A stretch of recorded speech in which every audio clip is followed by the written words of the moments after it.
who has so much passion for public service, having left his career in the private sector of more than 20 years, is a challenge.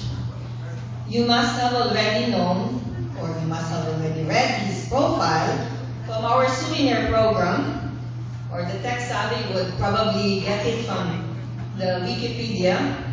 And you may already know that he was a corporate legal counsel of major financial institutions and various Ayala companies.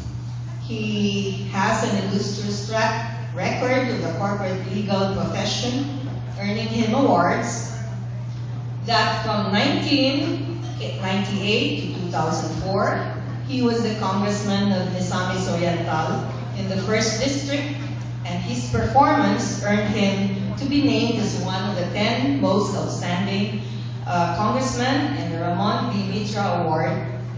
And that also in 2004 until today, 2 days before June 30th, he is the governor of Misamis Oriental, and with his programs and accomplishments, earned him twice the Galing Pook Award, the Gawad Pamana ng Lahi, and the Seal of Good Housekeeping for Good Governance.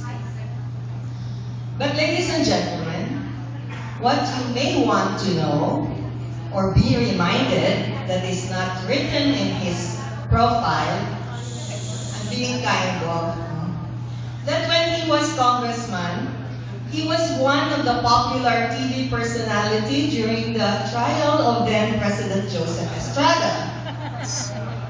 And that when he became governor of Misamis Oriental in 2004, he was also our guest speaker in our joint Rotary induction.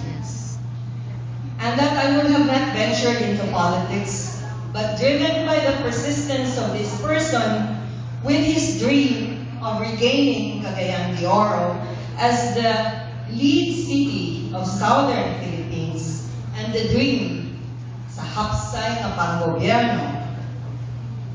Lastly, you may want to know that every night in our campaign trail, he would end his speech and inspired everyone with his song of What a Wonderful World.